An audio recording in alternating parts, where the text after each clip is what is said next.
Hello दोस्तों, स्वागत है आप सभी का हमारे online channel Aradhya RAS academy में। दोस्तों, राजस्थान में आयोजित राजस्थान रिट भर्ती परीक्षा लेवल फर्स्ट और लेवल सेकंड दोनों के लिए दोस्तों बाल विकास तथा शिक्षा शास्त्र में सबसे महत्वपूर्ण टॉपिक माना जाता है वो है समायोजन। दोस्तों, समायोजन से संबंधित आज मैं आपके लिए टॉप 60 प्रश्न लेके आया हूं और ये 60 प्रश्न है, ये विभिन्न परीक्षाओं में पूछे गए प्रश्न हैं जो आपकी परीक्षा की दृष्टि से अत्यंत महत्वपूर्ण हो जाते हैं। इन प्रश्नों को आपको रटना है और अगर आपने अभी तक आराध्या एकेडमी के यूट्यूब चैनल को सब्सक्राइब नहीं किया तो सब्सक्राइब जरूर करें, बेल आइकन को दबाएं, वीडियो को लाइक और अपने दोस्तों के पास में शेयर जरूर करें। दोस्तों, रीट साइकोलॉजी, ठीक है, इसमें टॉपिक है समायोजन। सबसे पहले तो दोस्तों मैं आपको बता दूं कि समायोजन की परिभाषाएं अलग अलग दोस्तों वैज्ञानिकों ने अलग अलग मत दिया है। जैसे कि स्किनर के अनुसार क्या है, समायोजन एक अधिगम प्रक्रिया है, ठीक है, और बाकी खूब सारी परिभाषा है। जैसे कि एडलर के अनुसार क्या है, समायोजन है वो श्रेष्ठता प्राप्ति का आधार है, ठीक है। तो मित्रों यहां पर देखिए, अब अपन शुरू करते हैं। पहला प्रश्न विभिन्न परीक्षाओं में पूछे गए प्रश्न है समायोजन से संबंधित। देखिए, निम्नलिखित में से कौन सी अच्छे समायोजन की विशेषता नहीं है? कौन से अच्छे समायोजन की विशेषता नहीं है, यानी कि अपने को बताना है कि कौन सी विशेषता है वो नहीं है। तो देखिए, प्रतिकूल परिस्थितियों से जूझने की अक्षमता, ये दोस्तों अपना इसमें गलत हो जाएगा, ठीक है। ये क्या है, ये विशेषता नहीं है अच्छे समायोजन की। तो अच्छे समायोजन की विशेषता क्या है? तो देखिए, महत्वपूर्ण गलतियां खोजने की अभिवृत्ति, अपनी शक्तियों एवं सीमाओं का ज्ञान, आकांक्षाओं का पर्याप्त स्तर, और भी क्या है, वह पूर्णतया संतुलित रहते हैं, समस्या का समाधान कर लेते हैं, सदैव परिस्थिति का ज्ञान रखते हैं, स्वेगात्मक रूप से स्थिर रहते हैं, ठीक है, सदैव संतुष्ट तथा सुखी रहने वाले होते हैं, साहसी होते हैं, पारिस्थितिकी के अनुकूल आचरण होता है उनका। तो ये क्या है, ये अच्छे समायोजन की विशेषता है। लेकिन यहाँ पर ए नंबर का जो ऑप्शन है वो इसका बिल्कुल सही उत्तर हो जाएगा, ये इसकी विशेषता नहीं है। सेकंड ग्रेड 2019 के अंदर ये प्रश्न पूछा गया था मित्रों, ठीक है। आगे देखिए, सेकंड नंबर प्रश्न है, निम्नलिखित में से कौन सा एक सृजनात्मकता का सिद्धांत नहीं है? निम्नलिखित में से कौन सा एक सृजनात्मकता का सिद्धांत नहीं है? पीटीआई के अंदर यह प्रश्न पूछा गया है, बताइए। तो इसका राइट आंसर क्या हो जाएगा? वो है दोस्तों, देखिए, मनोविश्लेषणात्मक सिद्धांत, साहचर्यवाद सिद्धांत, पूर्णाकार सिद्धांत, आलपोर्ट सिद्धांत। तो मित्रों यहां पर अपना क्या राइट आंसर हो जाएगा? वो है आलपोर्ट सिद्धांत। ये इसका बिल्कुल सही उत्तर हो जाएगा, ये आपको इसमें याद रखना है। आलपोर्ट वाला है वो अपना इसमें गलत दे रखा है, बाकी और हैं वो इसमें सारे के सारे सही दे रखे हैं, ठीक है। तो इसका बिल्कुल सही उत्तर क्या हो जाएगा? वो है डी नंबर का जो ऑप्शन है वो इसका बिल्कुल सही उत्तर हो जाएगा, ये आपको इसमें याद रखना है, ठीक है। आगे देखिए मित्रों, इसमें 3 नंबर का प्रश्न है, सभी मानसिक रक्षात्मक या समायोजन युक्तियों में से कौन सी युक्ति सर्वाधिक उन्नत, अन्यथा विकसित और रचनात्मक युक्ति है? बताइए, सभी मानसिक रक्षात्मक समायोजन युक्तियों में से कौन सी युक्ति सर्वाधिक उन्नत, अत्यंत विकसित और रचनात्मक युक्ति है? बताइए। तो मित्रों इस प्रश्न का राइट आंसर हो जाएगा, वो है दोस्तों उदात्तीकरण या शोधन, ठीक है, उदात्तीकरण या शोधन। तो अपना इसमें राइट आंसर हो जाएगा ए नंबर का ऑप्शन बिल्कुल सही उत्तर हो जाएगा। देखिए 2018 में प्रश्न पूछा गया है। नेक्स्ट 4 नंबर का प्रश्न, इसमें देखिए, जब एक कर्मचारी अपने अधिकारी पर गुस्सा प्रदर्शित नहीं कर पाता है तो वह घर आने के बाद इसे अपनी पत्नी या बच्चों को व्यक्त करता है। यह उदाहरण किस प्रकार की रक्षा युक्ति को दर्शाता है? यह उदाहरण किस प्रकार की रक्षा युक्ति को दर्शाता है? बताइए मित्रों, इसका जो राइट आंसर हो जाएगा वो है दोस्तों अपना इसमें विस्थापन। कौन सा है? विस्थापन। तो इस प्रश्न का जो राइट आंसर हो जाएगा वो है अपना इसमें सी नंबर का जो ऑप्शन है वो क्या हो जाएगा? इसमें विस्थापन हो जाएगा, ठीक है। तो इस प्रश्न का राइट आंसर सी नंबर का ऑप्शन बिल्कुल सही उत्तर हो जाएगा, विस्थापन, ठीक है। बाकी और इसमें सही है सारे के सारे, ठीक है। तो इसका बाकी सारे गलत हैं, सिर्फ विस्थापन इसमें सही है। सी नंबर का ऑप्शन राइट आंसर हो जाएगा। फर्स्ट ग्रेड में ये प्रश्न पूछा गया था 2018 में। नेक्स्ट आगे देखिए, समायोजन के संदर्भ में निम्न में से कौन सा कथन गलत है? बताइए, समायोजन के संदर्भ में कौन सा कथन गलत है? वो दोस्तों अपने को इसमें क्या करना है, बताना है। देखिए मित्रों, यहाँ पर 4 ऑप्शन आपके सामने दिए गए हैं, ये लो, चारों के चारों ऑप्शन है वो आपके सामने आ गए हैं। देखिए मित्रों क्या हो जाएगा इस प्रश्न का राइट आंसर? देखिए, वह संतुलन प्रदान करता है। ये दोस्तों जो कथन है ये बिल्कुल सत्य कथन है, मैंने भी आपको बताया था बिल्कुल सत्य कथन है। आगे देखिए, यह समस्या का समाधान करता है, ये भी बिल्कुल सही है। वह निरंतर चलने वाली प्रक्रिया नहीं है। यह निरंतर चलने वाली प्रक्रिया नहीं है। यह अपना दोस्तों इसमें गलत हो जाएगा। देखिए, सदैव संतुष्ट तथा सुखी रहने वाले होते हैं, यानी कि यह निरंतर चलने वाली प्रक्रिया है। तो अपना इसमें सी नंबर का ऑप्शन राइट आंसर हो जाएगा। बाकी इसमें देखिए, समायोजन की अनुपस्थिति में व्यक्ति तनाव, संघर्ष तथा चिंताओं से घिरा रहता है। ये भी दोस्तों इसमें बिल्कुल सही है। तो अपना इसमें सी नंबर का ऑप्शन राइट आंसर हो जाएगा। ये सारी की सारी क्या है, ये समायोजन के लक्षण है। ठीक है, यानी कि समायोजित व्यक्ति के लक्षण है ये। तो ये देखिए 2018 के अंदर ये प्रश्न पूछा गया था। सी नंबर का ऑप्शन बिल्कुल सही उत्तर। 6 नंबर का प्रश्न है, इसमें देखिए, जो बालक अपने विद्यालय में अच्छा कार्य नहीं करते हैं प्राय अपने अध्यापकों की आलोचना करते हैं। जो बालक अपने विद्यालय में अच्छा कार्य नहीं करते हैं प्राय अपने अध्यापकों की आलोचना करते हैं। समायोजन की यह यांत्रिकी कहलाती है। समायोजन की यह यांत्रिकी क्या कहलाती है बताइए? तो ये कहलाती है दोस्तों प्रक्षेपण। क्या कहलाती है? प्रक्षेपण कहलाती है। तो दोस्तों इस प्रश्न का जो राइट आंसर हो जाएगा वो है अपना इसमें डी नंबर का जो ऑप्शन है वो इसका बिल्कुल सही उत्तर हो जाएगा। ये आपको इसमें याद रखना है। क्या हो जाएगा? प्रक्षेपण। ठीक है, आगे देखिए मित्रों, इसमें देखिए 7 नंबर का प्रश्न है, बड़ा प्रश्न है, ध्यान से सुनिएगा। समायोजन प्रक्रिया के दौरान विद्यार्थीगण बहुत से विरोधाभासी परिस्थितियों से गुजरते हैं। उदाहरण स्वरूप, एक विद्यार्थी शिक्षक के सामने अपनी गलतियों को स्वीकार करना चाहता है, पर इसके साथ ही वह शिक्षक द्वारा दंडित होने का भी डर रहा है।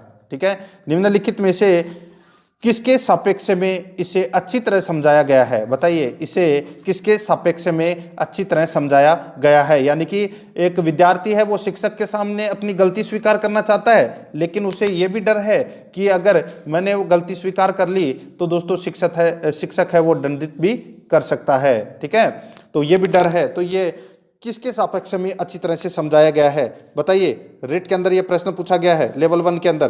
क्या हो जाएगा इस प्रश्न का सही उत्तर? तो दोस्तों इस प्रश्न का जो सही उत्तर हो जाएगा वो है दोस्तों पद्धति वर्जन विरोधाभासी परिस्थिति। पद्धति वर्जन विरोधाभासी पद्धति। तो इसमें सी नंबर का जो ऑप्शन है वो इसका बिल्कुल सही उत्तर हो जाएगा। ये आपको इसमें याद रखना है। ठीक है, आगे देखिए दोस्तों, अपना इसमें 8 नंबर का प्रश्न है, निम्न स्थितियों में से कौन समायोजन को बढ़ावा देती है? बताइए, निम्न स्थितियों में से कौन समायोजन को बढ़ावा देती है? रेट लेवल 1 2018 के अंदर यह प्रश्न पूछा गया था।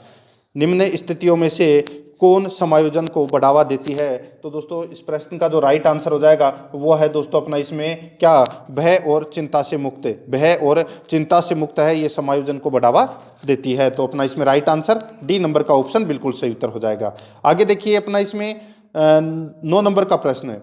देखिए, एक व्यवस्थित विज्ञान जो स्वयं और वातावरण के साथ समायोजन को प्राप्त करने के लिए नियम, कानून और सिद्धांत प्रदान करता है कहलाता है। बताइए, एक व्यवस्थित विज्ञान जो स्वयं और वातावरण के साथ समायोजन को प्राप्त करने के लिए नियम, कानून और सिद्धांत प्रदान करता है कहलाता है। तो वो क्या कहलाता है?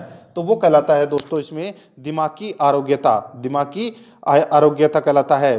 तो इसमें बी नंबर का ऑप्शन राइट आंसर हो जाएगा। रेट लेवल 1 2018 के अंदर यह प्रश्न पूछा गया था। आगे देखिए, अच्छे समायोजन की विशेषता है। बताइए, अच्छे समायोजन की विशेषता है वो क्या है? तो दोस्तों वो है इसमें सहनशीलता। क्या है? सहनशीलता। तो इसका राइट आंसर हो जाएगा इसमें बी नंबर का ऑप्शन बिल्कुल सही उत्तर हो जाएगा, सहनशीलता। ये आपको इसमें याद रखना है। सेकंड ग्रेड 2017 के अंदर ये प्रश्न पूछा गया था मित्रों। ठीक है, सेकंड ग्रेड 2017 के अंदर प्रश्न पूछा गया था। 11 नंबर का प्रश्न इसमें देखिए, निम्न में से कौन सी रक्षात्मक युक्ति नहीं है? तो कौन सी इसमें रक्षात्मक युक्ति है वो नहीं है, वो अपने को इसमें बताना है। तो मित्रों इसका राइट आंसर हो जाएगा वो है, देखिए, साहचर्य। साहचर्य है, ये रक्षात्मक युक्ति नहीं है। क्षतिपूर्ति, तादात्म्य, औचित्य स्थापन, ये तीनों के तीनों दोस्तों रक्षात्मक युक्ति है, लेकिन साहचर्य नहीं है। तो अपना इसमें बी नंबर का ऑप्शन राइट आंसर हो जाएगा। ये आपको इसमें याद रखना है मित्रों। ये प्रश्न है, ये सेकंड ग्रेड में पूछा गया था 2017 के अंदर। ठीक है, लेवल 1 और लेवल 2 दोनों के लिए बहुत ज़्यादा महत्वपूर्ण है ये टॉपिक। आगे देखिए, व्यक्तित्व समायोजन की प्रत्यक्ष विधि है। व्यक्तित्व समायोजन की प्रत्यक्ष विधि है। तो दोस्तों इसका राइट आंसर हो जाएगा वो है दोस्तों अपना इसमें कौन सी? तो वो है बाधा निराकरण। बाधा निराकरण। तो अपना इसमें राइट आंसर सी नंबर का जो ऑप्शन है वो इसका बिल्कुल सही उत्तर हो जाएगा, बाधा निराकरण। ठीक है, आगे देखिए दोस्तों, अपना इसमें अच्छा प्रश्न है। निम्न में से कौन सा तनाव को कम करने का अप्रत्यक्ष ढंग है? निम्न में से कौन सा तनाव को कम करने का अप्रत्यक्ष ढंग है? बताइए। देखिए फर्स्ट सेकंड ग्रेड 2013 के अंदर और रिट 2016 के अंदर पूछा गया प्रश्न है। इस प्रश्न का जो राइट आंसर क्या हो जाएगा वो है दोस्तों अपना इसमें कौन सा, तो वो है उदात्तीकरण। तो इसका राइट आंसर डी नंबर का ऑप्शन बिल्कुल सही उत्तर हो जाएगा। नेक्स्ट 14 नंबर का प्रश्न इसमें देखिए, तनाव को कम करने के अप्रत्यक्ष ढंग कहलाते हैं। तनाव को कम करने के अप्रत्यक्ष ढंग कहलाते हैं। बताइए मित्रों, इस प्रश्न का जो राइट आंसर हो जाएगा वो क्या हो जाएगा, तो वो हो जाएगा दोस्तों अपना इसमें, बताइए कौन सा, तो वो है दोस्तों इसमें, बताइए, तो वो है दोस्तों इसमें रक्षात्मक यांत्रिकता। बी नंबर का जो ऑप्शन है वो इसका बिल्कुल सही उत्तर हो जाएगा। आरटेट 7 फरवरी 2016 को यह प्रश्न पूछा गया था दोस्तों। बी नंबर का ऑप्शन बिल्कुल सही उत्तर। आगे देखिए, अंगूर खट्टे हैं, अंगूर खट्टे हैं, ये उदाहरण है। तो दोस्तों ये किसका उदाहरण है? अंगूर खट्टे हैं ये उदाहरण है, ये किसका उदाहरण है? तो दोस्तों ये युक्तिकरण का उदाहरण है। किसका उदाहरण है? ये युक्तिकरण का उदाहरण है। ये आपको इसमें याद रखना है। तो इसका राइट आंसर सी नंबर का जो ऑप्शन है वो इसका बिल्कुल सही उत्तर हो जाएगा। युक्तिकरण का ये उदाहरण है। ठीक है, ये आपको इसमें याद रखना है। आगे देखिए दोस्तों अपना इसमें 16 नंबर का प्रश्न है, तनावों को कम करने का अप्रत्यक्ष तरीका है। तनावों को कम करने का अप्रत्यक्ष तरीका है वो कौन सा है? तो वो तरीका है दोस्तों, बताइए कौन सा, तो वो है दोस्तों इसमें उदात्तीकरण। तो इसमें सी नंबर का ऑप्शन राइट आंसर हो जाएगा। ये आपको इसमें याद रखना है। फर्स्ट ग्रेड 2016 के अंदर ये प्रश्न पूछा गया था मित्रों। आगे देखिए 17 नंबर का प्रश्न है, एक विद्यार्थी बीएड प्रवेश परीक्षा देता है और असफल रहता है। वह सबसे कहता है कि मैं अध्यापक बनना ही नहीं चाहता हूं, यह उदाहरण है। बताइए, एक छात्र है वो बीएड परीक्षा देता है और असफल रहता है। वह सबसे कहता है कि मैं अध्यापक बनना ही नहीं चाहता हूं, फेल हो गया इसलिए। ठीक है, यह उदाहरण है। तो दोस्तों ये उदाहरण है, ये किसका है? तो दोस्तों ये उदाहरण है, ये युक्तिकरण का उदाहरण है। तो अपना इसमें सी नंबर का ऑप्शन राइट आंसर हो जाएगा। ये युक्तिकरण का उदाहरण है। आगे देखिए, निम्न में से कौन सी रक्षात्मक क्रियाविधि नहीं है? कौन सी रक्षात्मक क्रियाविधि नहीं है? तो दोस्तों राइट आंसर हो जाएगा इसमें वो है साहचर्य। बी नंबर का जो ऑप्शन है वो सही उत्तर हो जाएगा। फर्स्ट ग्रेड 2016 के अंदर यह प्रश्न पूछा गया था, साहचर्य। आगे देखिए, एक 8 वर्षीय बालक अपने छोटे भाई की तरह घुटने पर चलने लगता है, यह उदाहरण है। बताइए, एक 8 वर्षीय बालक अपने छोटे भाई की तरह घुटने चलने लगता है, यह उदाहरण है। तो दोस्तों यह उदाहरण है, ये किसका उदाहरण है? तो दोस्तों ये प्रतिगमन का उदाहरण है। किसका उदाहरण है? प्रतिगमन का उदाहरण है। ए नंबर का ऑप्शन बिल्कुल सही उत्तर हो जाएगा। फर्स्ट ग्रेड 2016 के अंदर प्रश्न पूछा गया था। आगे देखिए, इसमें जब किसी व्यक्ति के समक्ष 2 धनात्मक लक्ष्य उपलब्ध हो परंतु वह दोनों को प्राप्त करने की स्थिति में नहीं है तो उस द्वंद्व को कहते हैं। तो उस द्वंद्व को क्या कहते हैं? तो दोस्तों उस द्वंद्व को कहते हैं, क्या बोलते हैं उसको? उसको बोलते हैं ग्राह्य ग्राह्य द्वंद्व। ग्राह्य ग्राह्य द्वंद्व। तो इसका राइट आंसर हो जाएगा इसमें 1 नंबर का ऑप्शन बिल्कुल सही उत्तर हो जाएगा। फर्स्ट ग्रेड 2016 के अंदर पूछा गया प्रश्न है। आगे देखिए, इसमें ऐसी सुरक्षा प्रक्रिया जिसके अंतर्गत कोई व्यक्ति अपने विचारों एवं क्रियाओं को दूसरे व्यक्ति के अनुरूप बनाने का प्रयत्न करता है कहलाती है। बताइए, ऐसी सुरक्षा प्रक्रिया जिसके अंतर्गत कोई व्यक्ति अपने विचारों एवं क्रियाओं को दूसरे व्यक्ति के अनुरूप बनाने का प्रयत्न करता है कहलाती है। तो दोस्तों बताइए क्या कहलाती है? तो दोस्तों इसका जो राइट आंसर हो जाएगा वो है दोस्तों वो तदात्मीकरण कहलाती है। क्या कहलाती है? तदात्मीकरण कहलाती है। तो इसका डी नंबर का ऑप्शन राइट आंसर हो जाएगा, तदात्मीकरण। फर्स्ट ग्रेड 2016 के अंदर पूछा गया प्रश्न है। 22 नंबर का प्रश्न इसमें देखिए, निम्नलिखित में से कौन सा कुंठा उत्पन्न होने का आंतरिक कारक है? निम्नलिखित में से कौन सा कुंठा उत्पन्न होने का आंतरिक कारक है? बताइए। फर्स्ट ग्रेड 2016 के अंदर प्रश्न पूछा गया है। तो इसका राइट आंसर हो जाएगा वो है दोस्तों शारीरिक असामान्यता। शारीरिक असामान्यता। बी नंबर का जो ऑप्शन है वो इसका बिल्कुल सही उत्तर हो जाएगा। 23 नंबर का प्रश्न इसमें देखिए, कुसमायोजन से तात्पर्य है। कुसमायोजन से तात्पर्य है, तो क्या तात्पर्य है कुसमायोजन से? देखिए, बालक और उसके वातावरण में असंतुलन, स्वार्थी व असामाजिक होना, स्वेगात्मक असंतुलन। बताइए क्या हो जाएगा इस प्रश्न का राइट आंसर? तो इसका राइट आंसर हो जाएगा वो है दोस्तों अपना इसमें डी नंबर का ऑप्शन बिल्कुल सही उत्तर हो जाएगा, उपरोक्त सभी। ये आपको इसमें याद रखना है। ठीक है, अच्छा प्रश्न है ये। आगे देखिए मित्रों, इसमें 24 नंबर का प्रश्न है। देखिए, एकांत प्रिय व शर्मीले छात्रों के समायोजन हेतु अध्यापक के रूप में आप क्या करेंगे? बताइए, एकांत प्रिय व शर्मीले छात्रों के समायोजन हेतु अध्यापक के रूप में आप करेंगे, क्या करेंगे बताइए। इस प्रश्न का जो राइट आंसर हो जाएगा वो है दोस्तों क्या करेंगे, तो दोस्तों विभिन्न प्रतियोगिताओं में भाग लेने हेतु प्रेरित करेंगे, विभिन्न प्रतियोगिताओं में भाग लेने हेतु प्रेरित करेंगे। तो इसमें बी नंबर का ऑप्शन राइट आंसर हो जाएगा। फर्स्ट ग्रेड में ये प्रश्न पूछा गया था 2016 में। नेक्स्ट 25 नंबर प्रश्न है, इसमें देखिए, एक मानसिक रूप से स्वस्थ व्यक्ति हर नई स्थिति को समझता है। एक मानसिक रूप से स्वस्थ व्यक्ति हर नई स्थिति को समझता है। मानसिक स्वस्थ व्यक्ति बताइए, मानसिक स्वस्थ व्यक्ति बताइए अच्छी प्रकार से समायोजित हो सकता है, अच्छी प्रकार से समायोजित हो सकता है। ठीक है, ये आपको इसमें याद रखना है। ए नंबर का ऑप्शन बिल्कुल सही उत्तर हो जाएगा। 2016 में पूछा गया था फर्स्ट ग्रेड में। आगे देखिए, निम्नलिखित में से कौन सा एक भली भांति समायोजित व्यक्ति का गुण नहीं है। निम्नलिखित में से कौन सा एक भली भांति समायोजित व्यक्ति का गुण नहीं है। तो इस प्रश्न का जो राइट आंसर हो जाएगा वो है दोस्तों आलोचक तथा दोष निकालने की प्रकृति होना। आलोचक तथा दोष निकालने की प्रकृति होना, तो ये दोस्तों समायोजित व्यक्ति का गुण है, वो नहीं है। बाकी है वो इसमें सारे के सारे गुण हैं। अपनी अच्छाइयों और कमजोरियों का ज्ञान, अपने आप को और दूसरों को सम्मान देना, ठीक है, और हालातों से संघर्ष करने की क्षमता, ये दोस्तों क्या है, ये दोस्तों समायोजित व्यक्ति के गुण हैं। लेकिन यहाँ पे दोस्तों सी नंबर का जो ऑप्शन है वो इसका बिल्कुल सही उत्तर हो जाएगा, ये इसका गुण नहीं है। सी नंबर ऑप्शन बिल्कुल सही उत्तर। आगे देखिए, समायोजन की समस्या के कारक हैं। समायोजन की समस्या के कारक हैं, तो क्या कारक हैं बताइए। समायोजन की समस्या के कारक है तो देखिए तनाव, दुश्चिंता, कुंठा, ये क्या है, तो ये समायोजन की समस्या के कारक हैं। ये आपको इसमें याद रखना है। तो इसका राइट आंसर हो जाएगा उपरोक्त सभी। डी नंबर का ऑप्शन सही उत्तर हो जाएगा। 2016 में प्रश्न पूछा गया है ये। आगे देखिए, कौन सा संतुलित समायोजन का क्षेत्र नहीं है। कौन सा संतुलित समायोजन का क्षेत्र नहीं है। इस प्रश्न का जो राइट आंसर हो जाएगा वो है दोस्तों कौन सा, तो वो है अवधान की मांग। अवधान की मांग, सी नंबर का जो ऑप्शन है वो इसका बिल्कुल सही उत्तर हो जाएगा, अवधान की मांग। आगे देखिए, कुसमायोजित व्यक्ति कहलाते हैं। 29 नंबर प्रश्न है, इसमें देखिए कुसमायोजित व्यक्ति कहलाते हैं, तो बताइए जो बताइए। चार ऑप्शन आपके सामने है, फटाफट देखिए मित्रों इस प्रश्न का राइट आंसर क्या हो जाएगा। तो मित्रों इस प्रश्न का जो राइट आंसर हो जाएगा, देखिए अधिकतर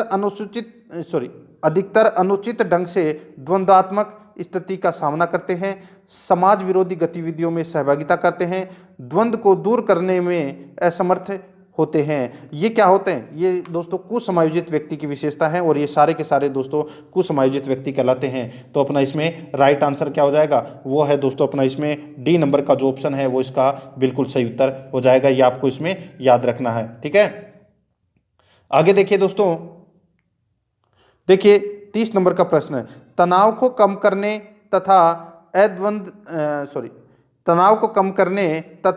अंतर्द्वंद को सुलझाने के प्रत्यक्ष तरीकों में शामिल नहीं है। बताइए, तनाव को कम करने तथा अंतर्द्वंद को सुलझाने के प्रत्यक्ष तरीकों में शामिल नहीं है, तो क्या शामिल नहीं है बताइए। तो मित्रों इस प्रश्न का जो राइट आंसर हो जाएगा वो हो जाएगा दोस्तों अपना इसमें कौन सा बताइए, तो वो हो जाएगा दोस्तों इसमें अनिर्णय। डी नंबर का जो ऑप्शन है वो इसका बिल्कुल सही उत्तर हो जाएगा अनिर्णय। फर्स्ट ग्रेड 2016 में प्रश्न पूछा गया है। आगे देखिए, किसी समुदाय में आसानी से संबंध बनाने व समायोजित होने की क्षमता कहलाती है। किसी समुदाय में आसानी से संबंध बनाने व समायोजित होने की क्षमता कहलाती है, तो क्या कहलाती है वो, तो दोस्तों वो कहलाती है अपना इसमें सांवेगिक बुद्धि कहलाती है। सांवेगिक बुद्धि कहलाती है। डी नंबर का ऑप्शन बिल्कुल सही उत्तर हो जाएगा। आगे देखिए, इसमें कुसमायोजन परिणाम है, तो दोस्तों कुसमायोजन परिणाम है, तो ये किसका परिणाम है कुसमायोजन, तो दोस्तों ये परिणाम है दोस्तों कुंठा का, तनाव का, संघर्ष का। ठीक है, ये परिणाम है। तो इस प्रश्न का जो राइट आंसर हो जाएगा वो है दोस्तों अपना इसमें क्या, उपरोक्त सभी का परिणाम है कुसमायोजन। तो अपना इसमें डी नंबर का जो ऑप्शन है वो इसका बिल्कुल सही उत्तर हो जाएगा। ठीक है, आगे देखिए मित्रों, इसमें 33 नंबर का प्रश्न है, एक छोटा बालक जिसे उसके एक साथी ने पीटा है। एक छोटा बालक जिसे उसके एक साथी ने पीटा है, घर लौटने के बाद यानी कि घर लौटने पर उसके छोटे भाई को लात लगाता है। यानी कि एक छोटा भाई जिसे उसके एक साथी ने पीटा है, घर लौटने पर उसके छोटे भाई को लात लगाता है। यह बालक जो प्रतिरक्षा युक्ति का उपयोग कर रहा है कहलाती है। तो दोस्तों बताइए, यह बालक जो प्रतिरक्षा युक्ति का उपयोग कर रहा है कहलाती है। तो दोस्तों इसका राइट आंसर हो जाएगा वो है दोस्तों क्या कहलाती है, तो उसको बोलते हैं प्रतिस्थापन। तो इसका राइट आंसर ए नंबर का ऑप्शन सही उत्तर हो जाएगा, प्रतिस्थापन। ठीक है, ये दोस्तों लेवल सेकंड के अंदर ये प्रश्न पूछा गया था 2013 के अंदर। ठीक है, आगे देखिए दोस्तों अपना इसमें दमन एवं समन प्रकार है, दमन एवं समन प्रकार हैं। तो ये किसके प्रकार हैं बताइए, दमन एवं समन। तो दोस्तों इसका जो राइट आंसर हो जाएगा वो है दोस्तों अपना इसमें कौन सा, तो वो है रक्षा युक्ति के ये प्रकार हैं, दमन एवं समन। तो इसमें सी नंबर ऑप्शन बिल्कुल सही उत्तर हो जाएगा। 35 नंबर प्रश्न इसमें देखिए, निम्नलिखित में से कौन सा संवेग युयुत्सा के मूल प्रवृत्ति के से संबंधित हैं बताइए, निम्नलिखित में से कौन सा संवेग युयुत्सा के मूल प्रवृत्ति से संबंधित है। तो इस प्रश्न का राइट आंसर हो जाएगा वो है दोस्तों क्रोध। बी नंबर का जो ऑप्शन है वो इसका बिल्कुल सही उत्तर हो जाएगा, क्रोध। ठीक है, आगे देखिए, बच्चे जैसा व्यवहार करना एक उदाहरण है, बच्चे जैसा व्यवहार करना एक उदाहरण है। तो दोस्तों ये किसका उदाहरण है बताइए, ये जयपुर सेकंड लेवल तृतीय श्रेणी परीक्षा में ये प्रश्न पूछा गया था 2013 में। बच्चे जैसा व्यवहार करना एक उदाहरण है, तो ये किसका उदाहरण है, तो दोस्तों ये प्रतिगमन का उदाहरण है। किसका उदाहरण है, प्रतिगमन का ये उदाहरण है। आगे देखिए इसमें 37 नंबर का प्रश्न है, रोजेन विंग परीक्षण मापन करता है, रोजेन विंग परीक्षण मापन करता है बताइए, इस प्रश्न का राइट आंसर क्या हो जाएगा, वो है दोस्तों कुंठा का। तो अपना इसमें डी नंबर का ऑप्शन सही उत्तर हो जाएगा। ठीक है, कुंठा का। ये दोस्तों जालोर में ये प्रश्न पूछा गया था 2013 के अंदर तृतीय श्रेणी परीक्षा में। आगे देखिए, मनोविश्लेषणवादियों के अनुसार अतृप्त सामाजिक इच्छाओं का संबंध है बताइए, मनोविश्लेषणवादियों के अनुसार अतृप्त सामाजिक इच्छाओं का संबंध है। तो दोस्तों इस प्रश्न का राइट आंसर हो जाएगा वो है दोस्तों इदम से। तो इसमें बी नंबर का ऑप्शन बिल्कुल सही उत्तर हो जाएगा, इदम से। याद रखना है आपको, अच्छा प्रश्न है ये। आगे देखिए मित्रों, इसमें 39 नंबर प्रश्न है, एक व्यक्ति जो अपने आप को एक कमरे में बंद कर लेता है और किसी से मिलने की यानी कि किसी से मिलने या बात करने से मना कर देता है, वह रक्षा युक्ति काम में ले रहा है। तो दोस्तों वह कौन सी रक्षा युक्ति काम में ले रहा है बताइए, तो दोस्तों वो रक्षा युक्ति कौन सी काम में ले रहा है, तो वो दोस्तों पलायन की रक्षा युक्ति काम में ले रहा है। कौन सी, पलायन। तो इसका राइट आंसर डी नंबर का जो ऑप्शन है वो इसका बिल्कुल सही उत्तर हो जाएगा, पलायन। 40 नंबर का प्रश्न है, इसमें देखिए, निम्न में से किसका संबंध मूल दुश्चिंता एवं मूल शत्रुता के संप्रत्यों से है, निम्न में से किसका संबंध मूल दुश्चिंता एवं मूल शत्रुता के संप्रत्यों से है। तो इसका राइट आंसर हो जाएगा वो है दोस्तों Karen Horney, Karen Horney. C number का जो ऑप्शन है वो इसका राइट आंसर हो जाएगा, केरेन हार्नी। याद रखना इसको। ठीक है, आगे देखिए इसमें 41 नंबर प्रश्न है, इसमें देखिए, सृजनशीलता के पोषण हेतु एक अध्यापक को अपने विद्यार्थियों को रखना चाहिए, सृजनशीलता के पोषण हेतु एक अध्यापक को अपने विद्यार्थियों को रखना चाहिए। तो विद्यार्थियों को रखना चाहिए तो दोस्तों वो है कार्य केंद्रित। ठीक है, कार्य केंद्रित रखना चाहिए। ए नंबर का जो ऑप्शन है वो इसका बिल्कुल सही उत्तर हो जाएगा। आरटेट लेवल 1 2012 के अंदर ये प्रश्न पूछा गया है। आगे देखिए इसमें, रेवन का प्रोसेसिव मेट्रिसीज परीक्षण, रेवन का प्रोसेसिव मेट्रिसीज परीक्षण का उदाहरण है। तो दोस्तों ये कौन से परीक्षण का उदाहरण है ये, तो दोस्तों ये उदाहरण है संस्कृति मुक्त बुद्धि लब्धांक, संस्कृति मुक्त बुद्धि लब्धांक परीक्षण का ये उदाहरण है। ठीक है, सीटेट 18 नवंबर 2012 को ये प्रश्न पूछा गया है। डी नंबर का ऑप्शन बिल्कुल सही उत्तर हो जाएगा। आगे देखिए, जब बच्चे की दादी बच्चे को उसकी माँ की गोद से लेती है, जब बच्चे की दादी बच्चे को उसकी माँ की गोद से लेती है तो बच्चा रोने लगता है, तो बच्चा रोने लगता है। बच्चा के कारण रोता है, बच्चा किस कारण रोता है बताइए, बताइए बच्चा है वो किसके कारण रोता है। तो इसका राइट आंसर हो जाएगा वो है दोस्तों स्वेगात्मक दुश्चिंता से रोता है वो। ठीक है, स्वेगात्मक दुश्चिंता से। तो अपना इसमें सी नंबर का जो ऑप्शन है वो इसका राइट आंसर हो जाएगा। सीटेट 2012 के अंदर ये प्रश्न पूछा गया था। आगे देखिए इसमें, एरिक्सन के अनुसार आप अपना व्यक्तित्व समायोजन नहीं कर सकते यदि आप, बताइए एरिक्सन के अनुसार आप अपना व्यक्तित्व समायोजन नहीं कर सकते यदि आप अपने आप को नियंत्रित करने में असमर्थ हैं। यदि आप अपने आप को नियंत्रित करने में असमर्थ हैं तो दोस्तों व्यक्तित्व समायोजन है वो आप नहीं कर सकते। ठीक है, एरिक्सन के अनुसार ये कथन है, तो इसका राइट आंसर हो जाएगा ए नंबर का ऑप्शन सही उत्तर हो जाएगा। ठीक है, आगे देखिए, इसमें 45 नंबर का प्रश्न है, निम्न में से कौन सा तरीका है वो प्रत्यक्ष समायोजन का है? कौन सा तरीका है वो प्रत्यक्ष समायोजन का है? बताइए। रेट सेकंड लेवल 2012 के अंदर ये प्रश्न पूछा गया है, तो वो है दोस्तों लक्ष्यों का प्रतिस्थापन। लक्ष्यों का प्रतिस्थापन, डी नंबर का ऑप्शन बिल्कुल सही उत्तर हो जाएगा, लक्ष्यों का प्रतिस्थापन। आगे देखिए, परामर्श का उद्देश्य है, बताइए परामर्श का उद्देश्य है, बताइए बच्चे को समझाना, बच्चे की कमियों का कारण पता लगाना, ठीक है, बच्चे के समायोजन में सहायता प्रदान करना, तो ये सभी क्या है, ये परामर्श के उद्देश्य हैं। तो इसका D number option right answer हो जाएगा, उपरोक्त सभी। 47 नंबर का प्रश्न है, इसमें देखिए व्यक्तित्व स्थायी समायोजन है, व्यक्तित्व स्थायी समायोजन है, बताइए। सीजी टेट लेवल 1 2011 के अंदर ये प्रश्न पूछा जा चुका है, बताइए मित्रों इसका क्या राइट आंसर हो जाएगा? देखिए पर्यावरण के साथ, जीवन के साथ, प्रकृति के साथ, तो इसका राइट आंसर हो जाएगा ये सभी, डी नंबर का ऑप्शन बिल्कुल सही उत्तर हो जाएगा। आगे देखिए, भावात्मक रूप से एक संतुलित छात्र, भावात्मक रूप से एक संतुलित छात्र कक्ष में अपने सहपाठियों से मैत्रीपूर्ण संबंध रखता है, कक्ष में अपने सहपाठियों से मैत्रीपूर्ण संबंध रखता है, तो अपना इसमें राइट आंसर ए नंबर का ऑप्शन बिल्कुल सही उत्तर हो जाएगा। एच टेट में यह प्रश्न पूछा जा चुका है 2011 में। आगे देखिए, इसमें समायोजन शिक्षा का मुख्य कार्य है, समायोजन शिक्षा का मुख्य कार्य है, बताइए कौन सा कार्य है समायोजन शिक्षा का? तो देखिए, विद्यालय में आने वाले बच्चों को विद्यालय में लाना, विशेष आवश्यकता वाले बच्चों को मुख्य धारा में लाना, विशेष व सामान्य बच्चों को साथ साथ पढ़ने की सुविधा देना, तो दोस्तों ये सभी क्या है, ये समायोजन शिक्षा के मुख्य कार्य हैं, तो अपना इसमें राइट आंसर हो जाएगा उपरोक्त सभी, डी नंबर का ऑप्शन बिल्कुल सही उत्तर हो जाएगा। 50 नंबर प्रश्न, इसमें देखिए निम्नलिखित में से कौन सा मेल सही नहीं है? तो कौन सा मेल है वो दोस्तों अपना इसमें सही नहीं है? तो यहाँ पर देखिए दोस्तों, देखिए अंतर्मुखी, स्वयं अपने में रहना, ठीक है, प्रक्षेपण अपनी गलती दूसरों पर डालना, ठीक है, युक्तिकरण अपना गुस्सा दूसरों पर उतारना, ये दोस्तों अपना इसमें गलत हो जाएगा। प्रतिगमन पुरानी आदतों में लौटना, तो दोस्तों ये भी बिल्कुल सही है, तो अपना इसमें जो राइट आंसर है वो क्या हो जाएगा बताइए मित्रों? तो इसका राइट आंसर हो जाएगा युक्तिकरण। कौन सा हो जाएगा? युक्तिकरण इसका राइट आंसर हो जाएगा, ठीक है, सी नंबर का जो ऑप्शन है वो इसका बिल्कुल सही उत्तर हो जाएगा, युक्तिकरण। ठीक है, अच्छा प्रश्न है ये, याद रखना है आपको, ठीक है। युक्तिकरण वाला है वो दोस्तों इसमें क्या दे रखा है? गलत दे रखा है, ठीक है,